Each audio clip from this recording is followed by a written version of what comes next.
तहसीन पूनावाला ने कहा कि राहुल गांधी सबसे बड़े लगता है क्या बोलने में को तू क्या लगता है क्या बोलने में मैं बात करो मर्यादा में बात करो तुमको उस छवि पर समझ गए ये सब बात उस छवि पर दाग लग रहा है। राष्ट्रभक्त देशभक्त की जो छवि तहसीन पूनावाला कह रहे हैं, क्या वो छवि खराब हो रही है? अनिल यादव और इल्हान ओमार से मुलाकात जो कि प्रो पाकिस्तान। अनिल यादव देखिए पद्मजा जी, या तो कोई व्यक्ति बात समझना नहीं चाहता या समझते हुए भी उसे मानना नहीं चाहता। जो इल्हान उमर की बात है उस पर कांग्रेस पार्टी ने बताया कि वहां पर एक प्रतिनिधि मंडल से मिले थे, एक व्यक्तिगत व्यक्ति से नहीं मिले थे। वो अमेरिका के संवैधानिक पद पर बैठे हुई महिला है, वो एक बात है। उनके किसी आइडियोलॉजी को या उनके किसी विषय को हम लोग सपोर्ट नहीं करते। लेकिन आप मुझे एक बात बताइए, बिल्कुल सुन लीजिए मेरी बात। जब वहां पर दसियों सांसद मिल रहे हैं, दसियों अलग अलग लोग रिप्रेजेंटेटिव्स मिल रहे हैं, तो क्या किसी को एक को यह कह दिया जाएगा कि आप मत मिलिए? आप जब हमारे देश के प्रधानमंत्री चीन के राष्ट्रपति से मिलते हैं, वो हमारे दुश्मन हैं, वो हमारा लद्दाख लेना चाहते हैं, वो अरुणाचल में हमारे तरफ घुस रहे हैं, लगातार घुस रहे हैं। भारतीय जनता पार्टी के सांसद कह रहे हैं कि इन्होंने कई गांवों पर कब्जा कर लिया, लेकिन मोदी जी उनसे मिल रहे हैं। तो क्या हम ये कहते हैं कि भाई मोदी जी क्यों मिल रहे हैं चीन के राष्ट्रपति से? क्यों इनको झूला झुला रहे हैं, या क्यों लाल आंख नहीं दिखा रहे, या क्यों इनको क्लीन चिट दे रहे हैं कि भाई जवाब ले लें। एक सेकंड ललित अंबरदार भी एजेंडा प्रोपेगेंडा बहुत हो गया। 10 सेकंड चाहूंगा मैं आपका, नहीं 10 सेकंड मुझे दीजिए। आप तो से बात कर रहे हैं, मुझे 10 सेकंड दीजिए। मैं चाहता हूं कि कश्मीर के नौजवानों की बात यहां पर हो। मैं चाहता हूं कि कांग्रेस के मैनिफेस्टो की बात हो। 30 दिन के अंदर 1 लाख सरकारी नौकरी देने का हम वादा करते हैं। भारतीय जनता पार्टी के शासनकाल में ये पद खाली पड़े रहे, आखिर क्यों इन पर नौकरियां नहीं हुई? हम बेरोजगारों को बेरोजगारी भत्ता देने की बात कर रहे हैं, जिसमें 3500 रुपए प्रति महीना है। ठीक है, ललित अंबरदार जवाब देंगे, फिर शहजाद देने का काम करने का काम करेंगे। समझ नहीं आ रही है कि कितना सीरियस इशू है ये। इन लोगों को ये नहीं समझ आ रही कि कितना इशू है ये। पाकिस्तान का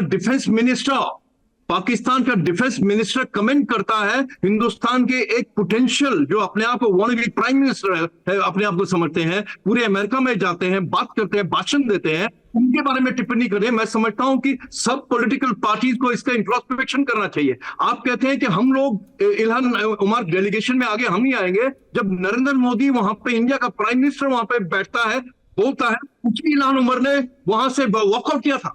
वो उस पार्टी में उस इलेक्शन में वहां खड़ी नहीं हुई। इसी प्रकार से बहुत सारे इवन भारतीय मूल के डेमोक्रेट्स उस नरेंद्र मोदी की मीटिंग में नहीं हुए, वो चले गए थे।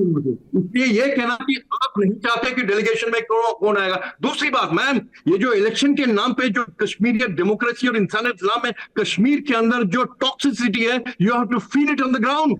यही राहुल गांधी ने ये बताना चाहता हूं। मैं पार्टी पॉलिटिक्स में कभी नहीं बोलता हूं, बताना चाहता हूं। जो अपने आप को हिंदुस्तान के प्रधानमंत्री बनना चाहते हैं, रामबन के अंदर भाषण देते हैं, वहां के नौजवानों को बताते हैं, जो आपको मालूम है रेडिकलाइज सोसाइटी है, उनको बोलते हैं तुम्हारी नौकरियां लेने के लिए बाहर के लोग आएंगे। कौन बाहर के लोग आएंगे? आप तो हिंदुस्तान के प्रधानमंत्री बनना चाहते हैं, तो बिहार के लोग है, बाहर के लोग हैं। आप रामबन के, कश्मीर के मुसलमानों को, उनको उत्तेजित करना चाहते हैं कि बाहर के लोग तुम्हारी नौकरी लेंगे। तो ये क्या आप इलेक्शन के लिए कैंपेनिंग कर रहे हैं? दूसरी बात बताना चाहता मैम, ये इलेक्शन के नाम पे मुझे लगता है जो कश्मीर के अंदर हो रहा है, आप ये प्रॉक्सी हो रहे हैं। हिंदुस्तान की डेमोक्रेसी, हिंदुस्तान का कॉन्स्टिट्यूशन इंटरनल सबवर्शन के लिए यूज हो रहा है। ठीक है, इलेक्शन में जहर फैलाया जा रहा है। अहमद अयाज, इलेक्शन में जहर फैलाया जा रहा है। अहमद अयाज जी, देखिए इलेक्शन मैनिफेस्टोज में इलेक्शन के दौरान, कैंपेन के दौरान बहुत सारी बातें की जा रही हैं। अब अगर हम ये बात करेंगे, 2 बातें सामने आई।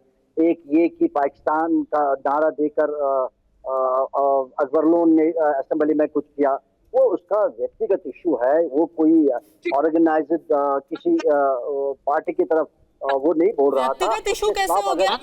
जिंदाबाद के अंदर बैठ करके पाकिस्तान के लिए नारे लगा रहे हैं, ये व्यक्तिगत नहीं है। वो अपने घर में, बेडरूम में, ड्राइंग रूम में नहीं लगा रहे थे, वो असेंबली के, कश्मीर की असेंबली के अंदर लगा रहे थे। सर, ये व्यक्तिगत नहीं होता है। उसके लिए और उनको टिकट देना भी व्यक्तिगत फैसला नहीं होता है, ये सरकारी फैसला होता है, ये किसी पार्टी का फैसला होता है, सरकारी नहीं होता। पद्मा जी, उसको पूछा जा सकता था, क्यों नहीं पूछा? वो हम आपसे पूछते हैं, बीजेपी से पूछते हैं, उनको पूछा गया था सर, मुझे याद है प्रेस कॉन्फ्रेंस में पूछा गया था, उन्होंने कहा था कि मुझे जरा सा भी दुख नहीं है इस बात।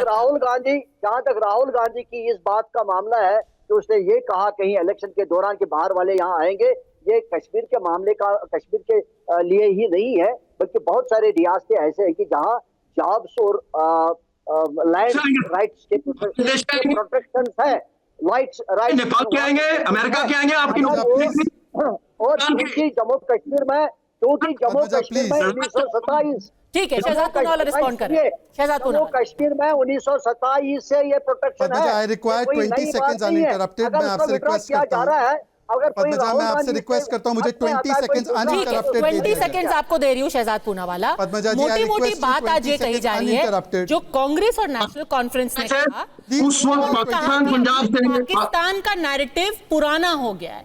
बिहार से लेके यूपी से लेके कश्मीर में इलेक्शन होता है, पाकिस्तान एक थर्ड प्लेयर बन जाता है। 20 सेकंड्स। पुराना नैरेटिव। शहजाद पूनावाला, जाने के लिए, अब पीछे जाने के लिए पद्मजा जी हाथ जोड़, प्लीज मैं रिक्वेस्ट कर रहा हूं, मुझे प्लीज 20 सेकंड्स दे दीजिए। आपका वक्त है, बोलिए। I request you Padmaja, I am pleading to you.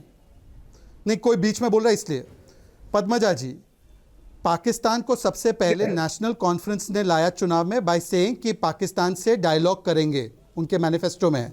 Congress का कोई अधिकृत खंडन नहीं आया। पाकिस्तान को लाने का काम फारूक अब्दुल्ला, उमर अब्दुल्ला ने किया, जो बार बार कहते हैं पाकिस्तान से बातचीत हो, जबकि वो आतंकवाद बेचते। हमने तो क्लियर कट स्टैंड लिया, पाकिस्तान से नो बातचीत। और दूसरी बात, इलान उमर पे अभी जो अनिल यादव ने कहा कि वो तो डेलीगेशन में आई थी, भाई रिजर्वेशन के स्टेटमेंट पर राहुल गांधी का क्लैरिफिकेशन आया, पर एसएफजे के पत्र पर और इलान उमर पर उनका डायरेक्ट क्लैरिफिकेशन क्यों नहीं आया? इसका मतलब वो समर्थन लेना चाहते, जैसे आज पाकिस्तान के बयान का। और तीसरी बात, मैं फिर से दर्शकों को बता रहा हूं, मेरा डीएनए टेस्ट मेटाफोरिकल स्टेटमेंट था, उसको सुप्रिया श्रीनेत की टीम कट कॉपी करके अब दूसरा कुछ बताए, उससे पहले मैं बताना चाहता हूं यह फिगर ऑफ स्पीच था। हां, पर डीएनए टेस्ट होना चाहिए बातों का, और वो बातों के डीएनए टेस्ट में आज अनिल यादव बताए कि अगर वो राष्ट्रवादी और संविधानवादी है तो 370 लागू करने की बात का खंडन करेंगे। क्या वो खंडन करेंगे कि वाल्मीकि समाज का अधिकार छीनना चाहती है एनसी? और क्या वो खंडन करेंगे पाकिस्तान के बातचीत का? क्लियर कट जवाब दो। उनको वक्त दीजिए बर। अनिल यादव, देखिए, मुझे लगता है कि अब प्रोपेगेंडा बहुत हो गया। हम तमाम तरीके से इस डिबेट को कर चुके हैं। पाकिस्तान का एंगल आया, अमेरिका का एंगल आया और तमाम बातें हुई, लेकिन मुझे लगता है अब हमें कश्मीर के लोगों की बात कर लेनी चाहिए। वो हमारे भाई हैं, हमारी बहनें हैं। एनसी के मैनिफेस्टो में लिखा है, साल से वहां पर जो दिक्कतें आ रही हैं, एनसी के बीच में बोल रहे हैं। देखिए, मैं इनके बीच में नहीं बोल रहा था, मैं इनके बीच में नहीं बोल रहा था। आप ये क्या हो रहा है? ये भारतीय जनता पार्टी का चैनल है क्या? आपने लगातार बोला डीएनए टेस्ट। आप सुन लीजिए ना, मैं जवाब दे रहा हूं, आप चुप रहिए ना, आप सुन लीजिए ना, आप बीच में बोले चले जा रहे हैं। आप ये क्या बदतमीजी है? आप ये क्या बदतमीजी करा रहे हैं? आप इनकी बात को पूरा सब लोग सुनेंगे, जैसे ही कोई और बोलेगा ये बीच में बोलेंगे। ये क्या बात है? इनके हिसाब से थोड़ी जवाब दिया जाएगा। हमारा जैसा मन करेगा वैसा जवाब देंगे। आपको दिक्कत है हम कश्मीर के लोगों की बात करते हैं तो होती रहे। हम कश्मीर के नौजवानों की भी बात करेंगे, हम किसानों की भी बात करेंगे, हम किसानों की महिलाओं की भी बात करेंगे, हम किसानों के जो हम कश्मीर में जो आतंकवाद आप लोगों ने फैला रखा है या आप लोगों ने शायद रखी है, उसकी भी बातें करेंगे। पाकिस्तान से बातचीत करके इसी चर्चा को हम देख ले, ये तो लग रहा है कि जब 370 की बात कर रहा हूं, इनके पेट में दर्द हो जा रहा है। ये पाकिस्तान को ले आ रहे हैं। मैं तो कह रहा हूं कि भाई आप बात करिए ना कि भाई उनके किसानों की बातचीत करोगे क्या? 72 रुपए प्रति किलो खरीदेंगे, एमएसपी देने का काम करेंगे किसानों को। हम तो कह रहे हैं कि भाई जो आपके शो में हो रहा है यही बता रहा है, जो कांग्रेस को डैमेज हो रहा है वो एनसी कर रहा है। एनसी को क्या, अगर स्टेट इलेक्शन जीत भी जाते, क्या स्टेट बात कर सकते हैं पाकिस्तान के साथ? वो हो ही नहीं सकता। वो तो फिर भी केंद्र का डोमेन है। क्यों एनसी लिख रहा है? इसको कंडेम करना होगा। उमर अब्दुल्ला गलत कर रहे हैं और कांग्रेस को डैमेज कर रहे हैं उमर अब्दुल्ला। ठीक है, पर अगर इसका कॉन्डमनेशन नहीं हो रहा, देखिए कर रहे हैं ना, नहीं कर रहे बेचारा। पहली बात तो ये है कि किसी भी चर्चा में अगर हम एक दूसरे के ऊपर बोलते रहेंगे तो किसी की भी बात समझ में नहीं आएगी। मुद्दा यही है कि क्या आज कांग्रेस एक असहज स्थिति में पहुंच जाता है जब एक गठबंधन की वजह से पाकिस्तान को यह मौका मिले कि वो कहे कि हम सबका एक ही एजेंडा है, हम सब एक ही पेज पर हैं। चुनाव शुरू हो चुके हैं, रिजल्ट हमें अगले महीने पता चल ही जाएगा।